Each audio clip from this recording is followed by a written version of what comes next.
Se eu soubesse o que fazer para tirar você da minha cabeça. Um lado diz que quer ficar com você, o outro diz esqueça. Mas acontece. Eu não sei se eu já cantei essa. Mais uma de Wesley Safadão. Hoje eu quero falar com você sobre TDAH,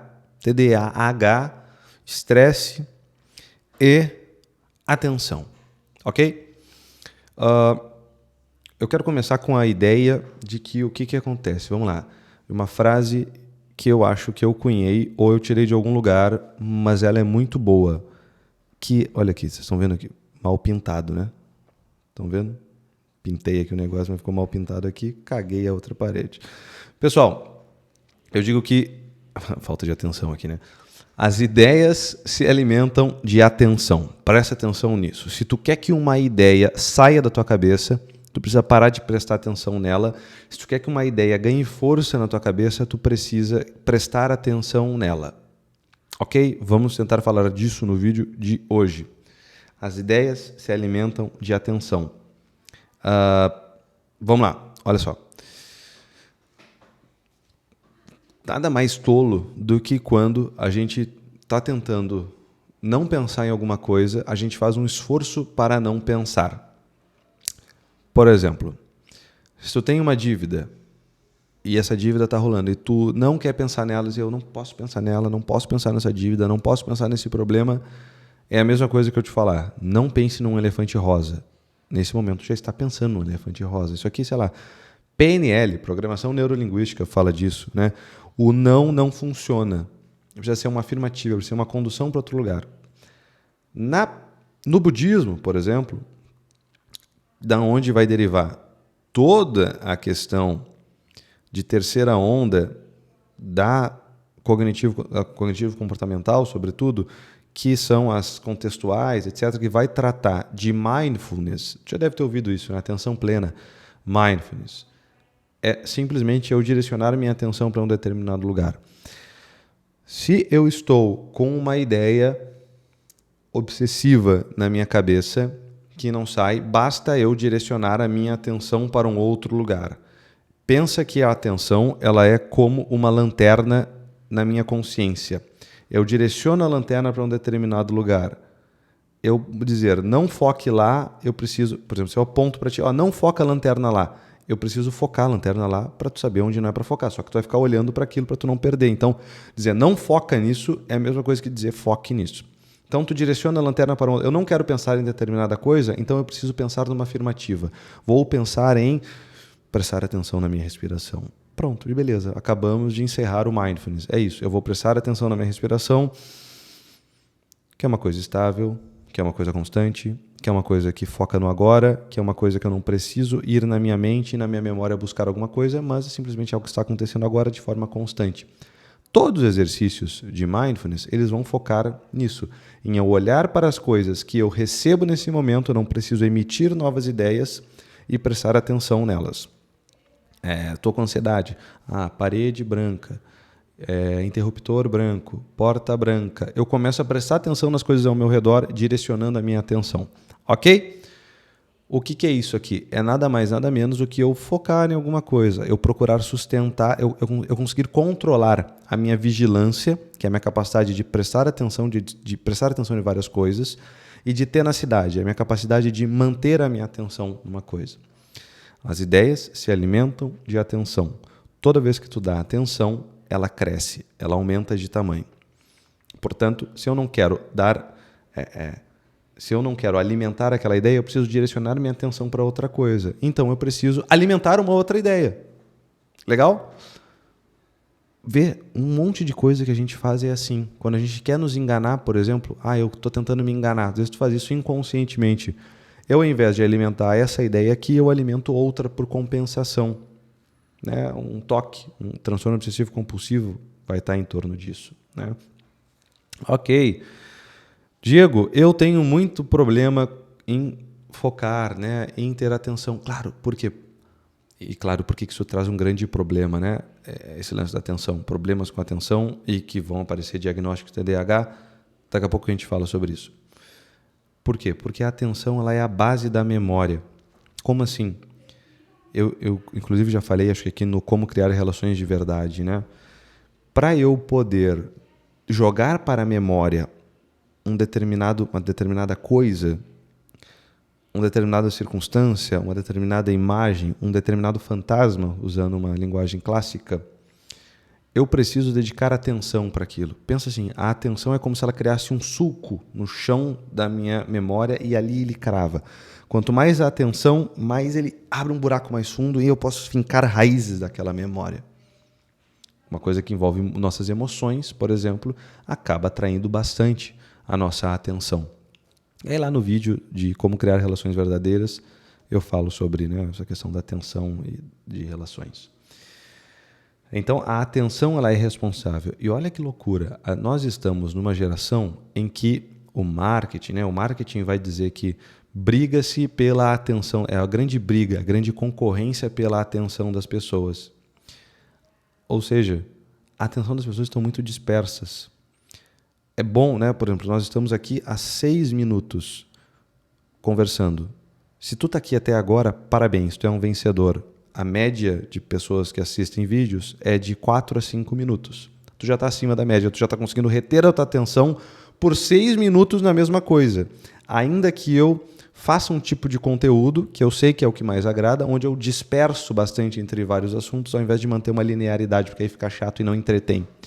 Por quê? Vê como é que é o consumo shorts, reels, TikTok e etc.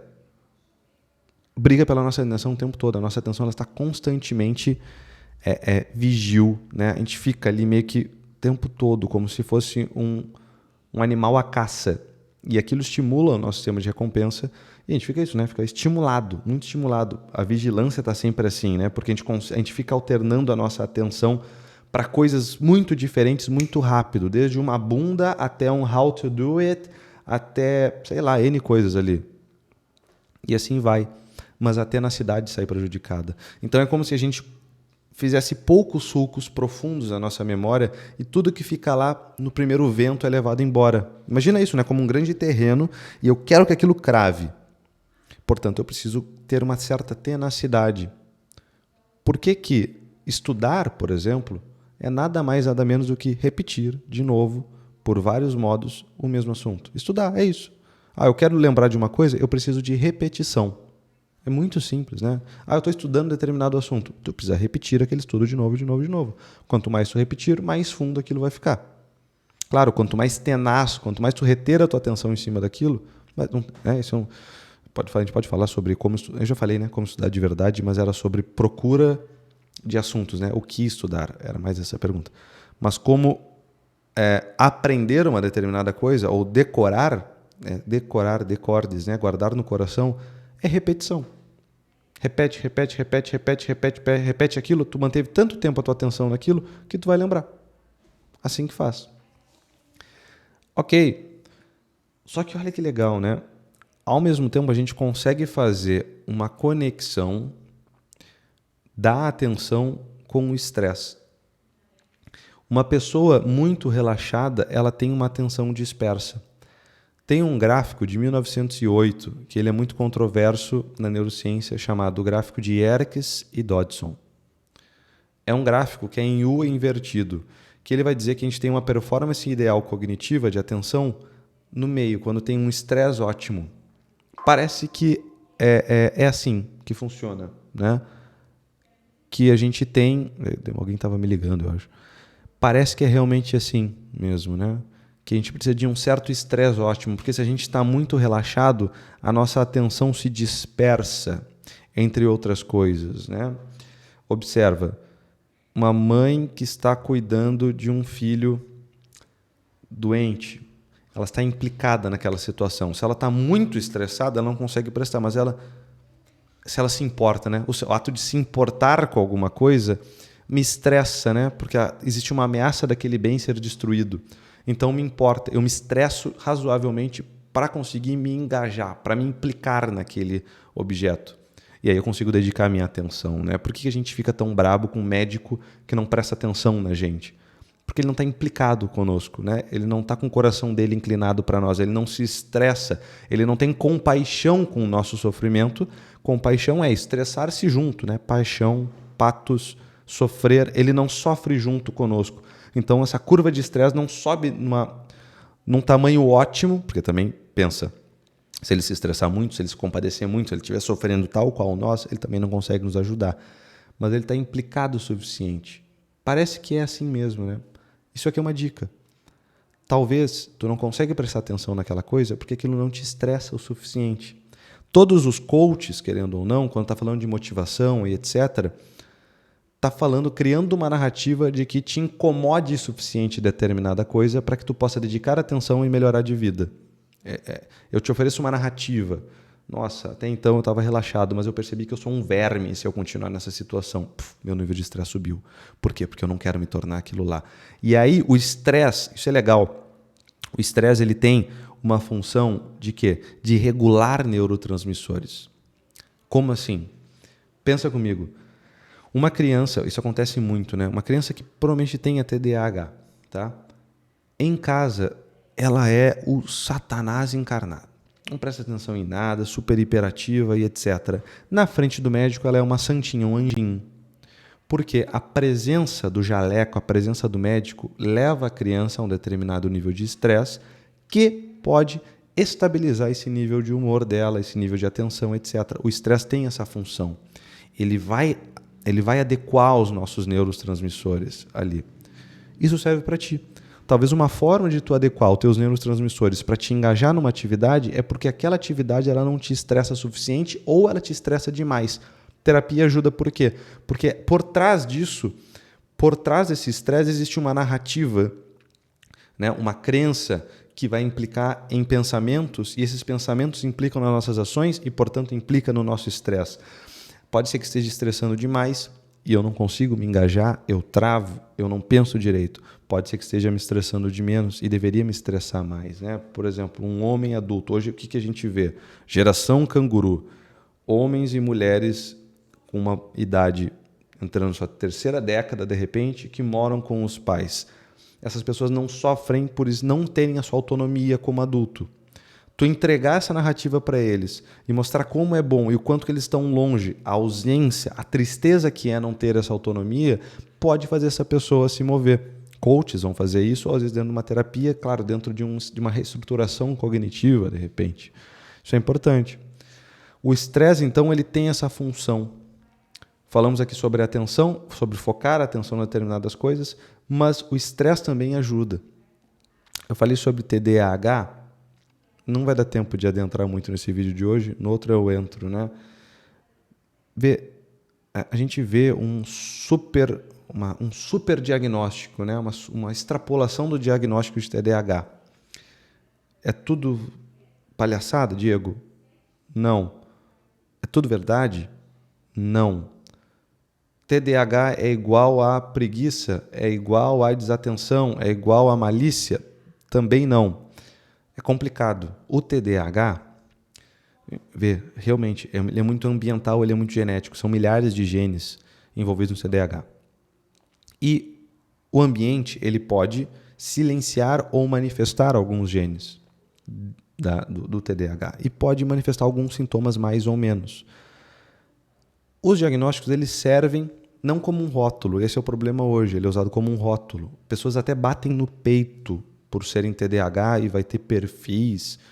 Esse é um problema, tá? Rótulos geralmente são problemas. Generalizações. Isso é coisa de tiranos. Isso é coisa de ditadores. Isso é ruim. Rótulos não são bons, né? O único rótulo que vale a pena é somos todos filhos de Deus. Esse é o único verdadeiro, esse é o único real, esse é o único que vale a pena. Filhos de Deus. Ok. Então, assim, e pode ser beneficiado esse diagnóstico, então eu posso acabar me beneficiando de algum tipo de tratamento. O problema é que hoje a gente pensa diagnóstico igual a remédio. Não.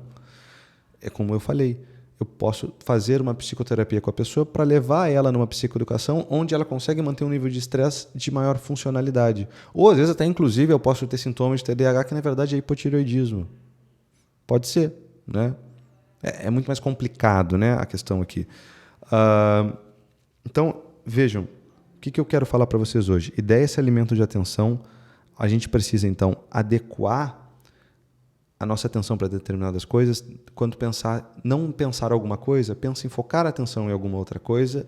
Nível de estresse, procure se colocar através de uma narrativa para si mesmo, através da terapia, ou um ambiente que te estresse. Eu já ouvi muitas vezes pessoas que não podem trabalhar em home office. Por quê? Porque elas dizem, eu não consigo produzir, eu preciso ir para o escritório. O que é isso? Nada mais, nada menos do que no escritório tem alguma vigilância, essa vigilância me estressa a um nível ótimo e aí eu consigo produzir. Usa isso, pensa nisso, tá? Isso é importante. TDAH. Nossa, hoje esse vídeo vai ser extremamente... Eu falei por um monte de coisa, mas não consegui aprofundar. TDAH, muitos genes envolvidos, o ambiente pode manifestar ou não. Não vai dar para falar de TDAH hoje, desculpa, né? Outro vídeo, de repente amanhã a gente fala. Mas lá no Instagram tem um destaque meu sobre TDAH. Vá lá e vê, se tu te interessa. Tem sobre depressão e ansiedade também. Acho que deve estar na descrição do canal o link. Eu não vou colocar na descrição do vídeo porque eu tô com preguiça. Desculpa, tá? E se tu não tiver com preguiça e ainda assim querendo me recompensar porque tu gostou do vídeo e não tiver com preguiça, curte e te inscreve, é muito importante. E obrigado por ter assistido o vídeo até o final. Não façam nada que eu não faria, fiquem com Deus e até amanhã.